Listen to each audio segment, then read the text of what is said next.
김건희 여사 의혹과 관련해서는 정말 화수분과 같습니다. 파도 끝이 없는 상황인데요. 최근에는 김건희 여사와 관련된 대통령실의 5인방 논란이 나오고 있어서 관련된 취재를 직접 하고 있는 분을 저희가 스튜디오에 모셨습니다. 뿐만 아니라 김대남 전 행정관이죠. 김대남 전 행정관의 강원도 3인방. 오늘 이렇게 나오고 있어. 누가 어떤 얘기인지 벌써부터 시청자 여러분들께서 오늘 재밌겠다 이렇게 댓글에 올려주고 계십니다. 이 사건 직접 취재하고 있는 김태현 기자 스튜디오에 모셨습니다. 어서 오십시오. 네, 안녕하십니까. 김태현입니다. 오랜만입니다. 네. 사실 김태현 기자를 많은 분들이 기다리고 계셨어요. 도대체 감사합니다. 이거는 무슨 사안인 것이냐. 네. 그러니까 최근에는 워낙 의혹들이 계속 터지고 있어서 사건의 실체를 알고 싶어하는 애청자 여러분들께서 이러저러한 얘기들을 많이 올려주고 계시는데요. 하나하나 살펴보도록 하겠습니다. 우선 김대남 사건부터 다뤄보도록 하죠. 네. 김대남 씨와 관련해서 강원도 3인방이라는 제목을 저희가 붙였는데, 네. 실제로 김대남 씨가, 강원도 강릉 출신이에요. 네. 그래서 이 사건 이제 취재가 쭉 된 걸로 알고 있는데, 어쨌든 지금 보면 녹취록 파문이 일파만파 커지고 있습니다. 이 사건 딱 보면서 원래 이 사건 같이 취재했던 당사자 중에 한 분이시죠?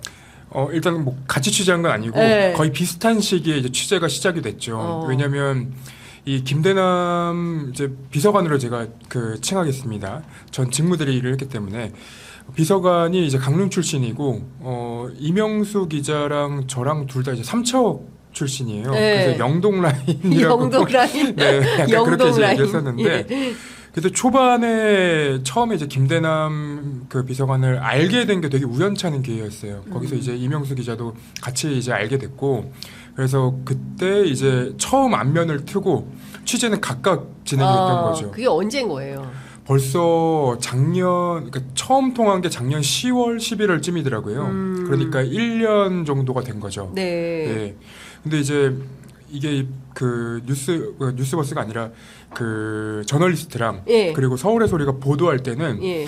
뭐 장인수 선배라던가 이명수 선배 둘 다 굉장히 저랑 친하긴 하지만 저한테 뭘 보도할 건지 전혀 이제 그러니까 얘기를 안 해준 거예요. 기자들이 그렇죠. 네, 예. 뒷뜸도 안 해주셔가지고 몰랐어요. 처음에는 이제 모르고 있었어요. 모르고 있다가 네. 내용을 듣다 보니까 야, 이거는 이 사람이 김대남이라는 사람 자체의 문제라기보다도 대통령실 내부에 있던 사람들이 윤석열과 한동훈 또는 이제 김건희와 윤석열 네. 또는 이제 김건희라는 사람의 그 권력 이런 것들이 어떻게 어디에서 시작되고 어디에서 나오고 있는지를 설명해 줄 수 있는 사람이더라고요. 네. 그래서 그 뒤에 제가 그간 이제 통화했던 녹음 파일들을 다시 한번 확인을 해보니까 일단은 뭐 한동훈 그 당시 비대위원장과 윤석열 대통령과의 관계, 그리고 이 김건희 여사가 대통령실 내부에서 어떻게 권력을 행사하고 있는지 등이 이제 담겨 있어서 이건 이제 보도는 항상 타이밍이 중요한 거고, 그렇습니다. 타이밍을 놓치면 더 이제 많은 취재가 필요하기 때문에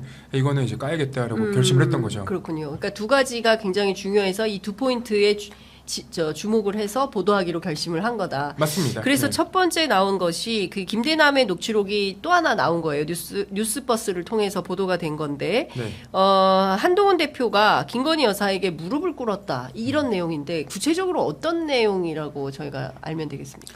그러니까 제가 김대남 비서관한테는 이 언론 보도가 나올 때마다 전화를 해서 물어봅니다. 그래서 이건 이제 1월 26일, 올해 1월 26일자 이제 보도가 나온 걸 보고 제가 전화를 해요. 1월 26일자에. 왜냐하면 1월 16일부터 21일 사이에 서천화재 현장에 윤석열 대통령과 한동훈 비대위원장이 만나기 전 상황을 보면 대통령실이랑 그리고 그 한동훈 비대위원장의 사이가 굉장히 안 좋습니다. 맞습니다. 네, 마리 앙뚜아네트 얘기가 나오고 나서 윤석열 대통령의 경로 그리고 그 밖에 이제 안 좋은 시그널들이 보이고 있었는데 뜬금없이 윤석열 대통령과 한동훈 비대위원장이 서천 화재 현장에서 만나서 그렇죠. 폴더 인사하고 예. 어깨를 툭툭 치고 그렇죠. 그리고 그 현장에서 20분 가량 이제 현장을 보고 그리고 둘이 같이 기차 KTX 타고 타고 올라왔죠. 올라와요. 예. 그러면 이게 이제 희한한 거예요. 그렇죠. 맥락이 설명이 안 되는 거예요. 맞습니다. 그러면 둘 중에 한 명이 뭔가를 사과를 했다거나 아니면 이 봉합되는 과정이 있어야 되는데 그런 것들은 언론 보도가 나오지 않았죠.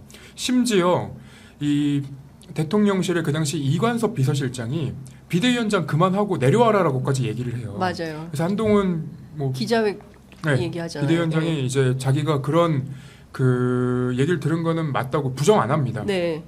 여기까지 상황을 보면 절대로 서천 화재 현장에서 만날 수가 없어요. 네. 그래서 이제 전화해서 물어봤죠. 왜 어떻게 이제 이렇게 만나게 된 거냐 그랬더니 한동훈 비대위원장이 무릎 꿇었어. 그 김건희 여사에게 사과했어. 김건희 여사에게. 예, 사과했어. 그래서 아니 무릎 꿇었다는 게 어떤 이제 그냥 뭐 예컨대 그냥 관용적인 예 표현이다. 관용적인 표현입니까? 아니면 진짜 무릎을 꿇은 겁니까? 저도 이제 그 부분을 좀 더 확인을 하고 싶었는데 예. 그걸 확인하려면 이제 뭐 한남동 공간이라던가 대통령실에 이 출입했던 기록을 찾아야 되는데 예. 그게 이제 접근이 불가능한 상황이니까 일단 저는 그때 이해를 하기로는 아 이게 이제 관용적인 표현으로 대통령실 내부에 있는 사람들이 네. 이 한동훈 비대위원장이 무릎 꿇었다고 생각할 정도로 제대로 사과를 했구나라고 이제 저는 판단을 했던 거죠. 근데 이제 그러면 이관섭 비서실장은 왜 찾아와서 한동훈 비대위원장에게 사퇴하라고 얘기를 하나? 네. 그러니까 이 김대남 비서관의 그 주장이긴 합니다. 근데 뭐라고 얘기를 하냐면 모르고 갔다는 거예요.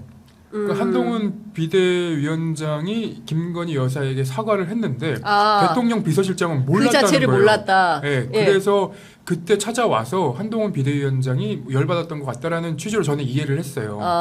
그래서 그러니까 한동훈 대표 입장에서는 내가 사과할 거 다 사과했는데도 이관섭 비서실장이 다시 와서 시점의 차이가 있어서 미리 사과를 했는데 이관섭 실장이 찾아와서 그만두라고 하니까 이건 또 뭐냐 이렇게 해서 화가 났다. 네, 그런 이제 맥락으로 저는 설명을 해줬다는 거죠. 김대남 행정관이. 그렇죠. 해석도 제가 예. 그렇게 하고요. 예. 그래서 그때 당시에 제가 이제 판단을 했던 건 대통령실에 공식 보고 라인과 비공식 보고 라인이 따로 있구나. 그래서 이관섭 비서실장은 대통령의 일거수일투족을 다 보고하고 보고받고 뭐 어떤 이제 일정이라던가 이런 것들을 관리할 텐데 네네. 그런 것도 모를 정도로 이 그 보고 라인이 지금 엉망진창이구나라고 제가 그때 생각을 했던 거죠.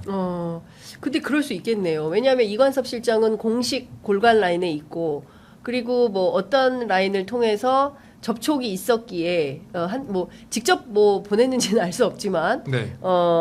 김건희 여사하고 관계를 풀었기 때문에 서천 화재 현장에 직접 나와서 폴더 인사하고 끝낸 거다. 네.